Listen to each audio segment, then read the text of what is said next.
Bismillahirrahmanirrahim. Assalamualaikum warahmatullahi wabarakatuh. Dan selamat pagi dan selamat Hari Raya Aidilfitri. Maaf zahir batin saya ucapkan kepada murid-murid tahun 5. Okey, baik. Kita teruskan ya, tak nak lambat. Okey, untuk minggu ini, untuk subjek sejarah, kita teruskan. Kita teruskan kepada topik terus ya.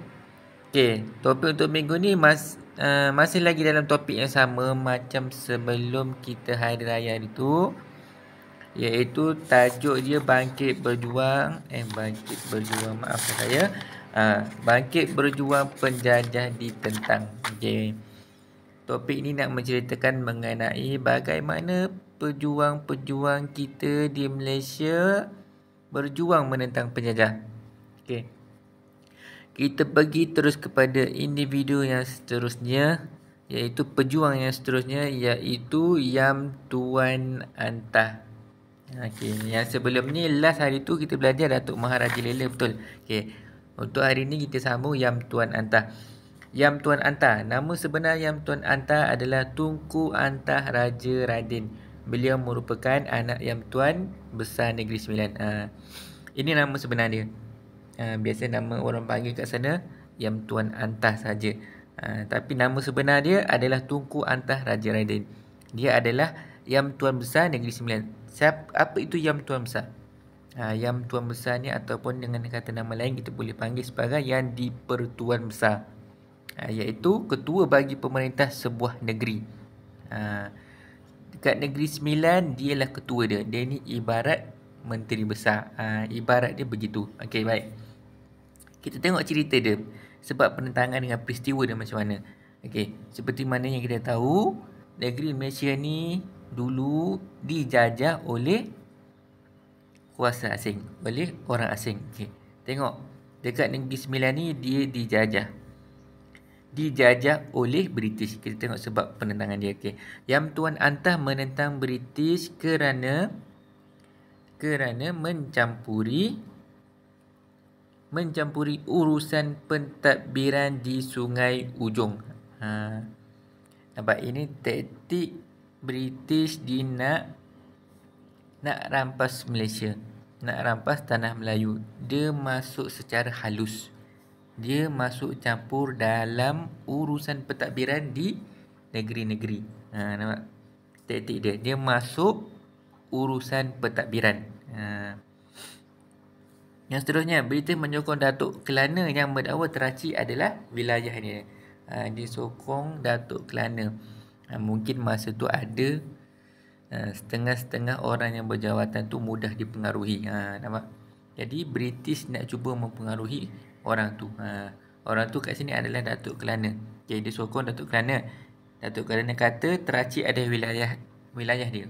Teraci kat mana? Okay, boleh tengok dekat gambar peta tu. Dekat situ dia ada bagi tahu dekat mana Teraci. Okay, ada nampak dekat peta tu.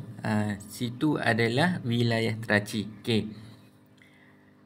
Dekat Negeri Sembilan ya. Nak lebih jelas, nak lebih detail, nanti awak cuba buka Google Map. Kat dalam tu ada. Okey, Yam Tuan Antah tidak bersetuju dengan tindakan British menyokong Datuk Kelana. Yam Tuan Antah tak bersetuju. British sokong Datuk Kelana. Mungkin Datuk Kelana ni adalah hal-hal dia yang Yam Tuan Antah ni tak suka kot. Sebab tu dia tak suka. Tapi British ni suka. Dia nak mempengaruhi Datuk Kelana ni. Okey, Yam Tuan Antah bimbang British akan meluaskan kuasa terhadap wilayah lain. Nampak? Itu taktik British. Dia nak menguasai Negeri Sembilan tu. Dia kuasai dulu Datuk Kelana, dan Datuk Kelana kuasai wilayah dia. Kemudian dia nak besarkan lagi wilayah tu. Nampak? Nanti lama-lama dia akan berkuasa dekat Negeri Sembilan. Macam tu taktik dia. Okey, peristiwa penentangan dia. Tadi Yam Tuan Antah tak suka. Kita tengok macam mana peristiwa itu berlaku. Pada tahun 1875, berlaku pertempuran di Paroi. Ada pertempuran berlaku. Pertempuran pun masuk peperangan macam itulah. Berlaku peperangan di Paroi. Paroi kat mana Paroi? Nanti awak cuba buka dekat map, awak tengok Paroi dekat sebelah mana. Dekat situlah Paroi. Nak tahu dekat mana, awak boleh buka dekat Google Map. Tengok di mana kedudukan Paroi. Okay. Yang Tuan Antah berjaya menawan Paroi. Okay. Berjaya tawan Paroi. Namun British menyerang balas dan akhirnya berjaya mengalahkan pasukan Yang Tuan Antah. Tapi British serang balas. Akhirnya berjaya mengalahkan pasukan Yang Tuan Antah. Yelah. Yang Tuan Antah kalah. Sebab apa? Sebab orang-orang zaman dulu, kelengkapan dari segi peperangan tu agak kurang sikit lah. Tak macam British, dia teknologi dia dah maju sikit. Nampak? Dia ada pistol-pistol yang canggih, ada kelengkapan yang lebih hebat sikit lah daripada orang kita. Jadi dia berjaya mengalahkan Yang Tuan Antah. Pada tahun 1876, Yang Tuan Antah berunding dengan British untuk menamatkan persengketaan. Hasil rundingan tersebut, Yang Tuan Antah diiktiraf sebagai Yang Tuan Besar Seri Menanti. Dia berbincang secara baik untuk tamat sengketa, tak nak ada perang-perang dah. Jadi hasil rundingan tersebut, dia hanya diiktiraf sebagai Yang Tuan Besar Seri Menanti. Seri Menanti dekat mana? Boleh tengok dekat map tu. Ada kawasan bulat tengah tu, Seri Menanti. Akhirnya dia jadi Yang Tuan Besar dekat Seri Menanti saja. Dapatlah kawasan kecil sikit. Dia tak dapat nak menguasai semua. Dapat sikit lah sekali. Sebab apa? Sebab dia dah kalah. Okey, itulah cerita mengenai Yang Tuan Antah. Okay, kita terus kepada yang seterusnya, pejuang seterusnya, iaitu Datuk Bahaman. Okey, Datuk Bahaman kita baca ya. Datuk Bahaman, nama sebenar Datuk Bahaman ialah Abdul Rahman bin Imam Noh dan dikenali sebagai Datuk Bahaman orang kaya Semantan. Orang kaya. Orang panggil sebagai Datuk Bahaman orang kaya Semantan. Tapi nama sebenarnya adalah Abdul Rahman bin Imam Noh. Itu nama sebenarnya. Nama orang panggil Datuk Bahaman. Macam kita juga. Kita ada nama sebenar, orang panggil lain. Betul tak? Macam tu juga dengan orang dulu-dulu. Orang lain pun ada juga yang macam tu juga. Contoh macam kita di sekolah apa ada murid yang bernama Rafiq Haikal, tapi orang panggil dia Daud. Betul tak? Okey, nama panggil dan tak sama dengan nama sebenar. Okey. Kita tengok bagaimana sebab penentangan dia dan juga peristiwa dia. Okey, sebab penentangan, Datuk Bahaman kehilangan hak memungut cukai dan dilucutkan gelaran sebagai pembesar. Okey, cukai ni kita tahulah. Macam kita sekarang duduk kat Malaysia sekarang ni, memang ada cukai yang kita perlu bayar kepada kerajaan kerana kerajaan yang memerintah negara. Okay, kita kena bayar cukai.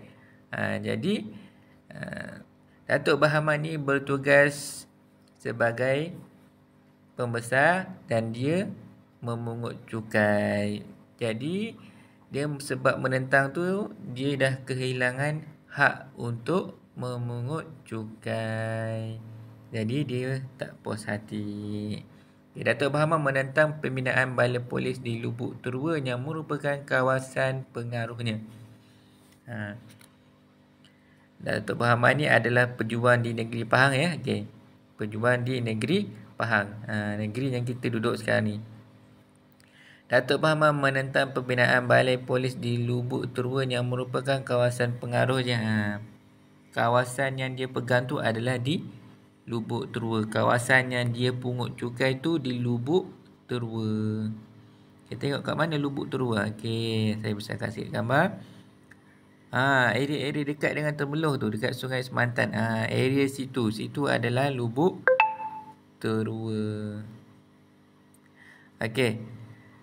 Peristiwa penentangan, tengok macam mana dia lawan tu. Pada tahun 1891, Datuk Bahaman mengetuai serangan terhadap British. dan berjaya menawan Lubuk Terua. Dia berperang dengan askar British dan dia menang. Menang tu lawan tu dengan British. Okay, pada tahun 1892, Datuk Bahaman mematahkan serangan British di Semantan. Bila mana dia mematahkan serangan, bermakna ada yang menyerang dia. Bila ada yang menyerang dia, dia berjaya mematahkan serangan tersebut. Okey. Pada tahun 1894, 2 tahun selepas itu, 2 tahun kemudian, Datuk Bahaman menguasai Kuala Tembeling dan Jeram Ampai. Kuala Tembeling mana kita tengok gambar ya? Kuala Tembeling dan Jeram Ampai. Tu dekat bulatan merah tu, dekat Sungai Tembeling tu. Datuk Bahaman dapat menguasai pula Kuala Tembeling dan Jeram Ampai. Kuat juga Datuk Bahaman, dia dapat menguasai 2 wilayah. Okay, pada tahun 1895, Datuk Bahaman berundur ke Kelantan setelah British menawan semula Jeram Ampai. Akhir sekali Datuk Bahaman tewas. Sebab apa? British dapat tawan semula tempat yang dia kuasai. British dapat tawan semula tempat yang dia kuasai. Okay. Boleh tengok dekat gambar tu, nampak? Bagaimana cara mereka berperang. Orang Melayu dulu pakai pisau. Tentera British pakai pistol, senapang. Jadi kemungkinan untuk kalah tu agak tinggi sebab senjata diorang lebih canggih daripada apa yang orang kita ada.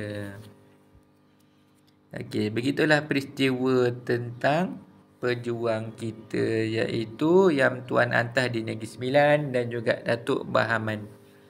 Okey, murid-murid, saya nak kamu salin dia punya nama, sebab penentangan dan juga peristiwa penentangan. Okey, itu latihan awak untuk minggu ini ya. Salin dalam buku tulis.